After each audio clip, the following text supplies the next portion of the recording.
कहाँ जा तू परदेश, पैसा कमाए हैदराबाद ना। मैं हाँ जा तू परदेश, पैसा कमाए हैदराबाद ना। ए जोर देवे दार चाउर जोर देवे देश में, जा तू परदेश, पैसा कमाए हैदराबाद ना। तेहा जाथस परदेश, आंसू चूहत है अखियां ले। तेहा जाथस परदेश, आंसू चूहत है अखियां ले।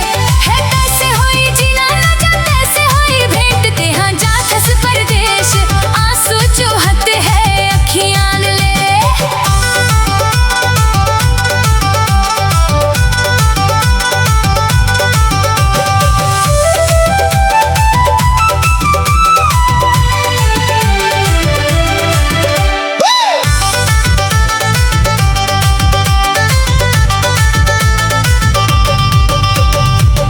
छोट लड़का हवा हिला दे कतराबे। छोट छोट लड़का हवा हिला दे कतराबे। हिला त दे खतराबे, हिला त दे खतराबे।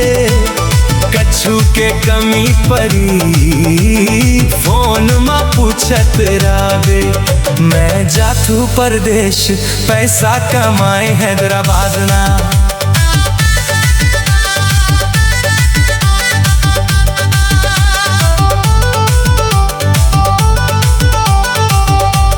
हाँ जबे जबे सुरता यही तोर मैं सोचत रहूं।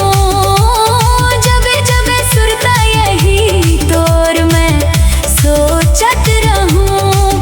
तोला मैं सोचत रहूं, तोला मैं सोचत रहूं। घर के आइन तोर फोटो ला देखत रहूं। तेहा जाथस परदेश, आंसू चूहत है अखियां मेरे।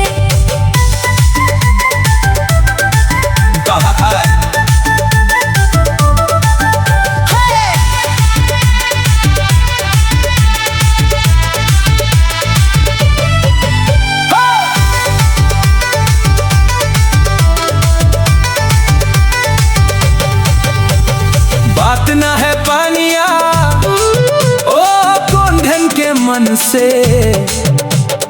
कोंढन के मन से रानी, कोंढन के मन से।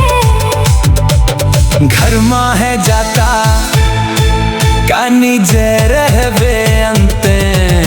मैं जाथू परदेश, पैसा कमाए हैदराबाद ना। तेहा जाथस परदेश,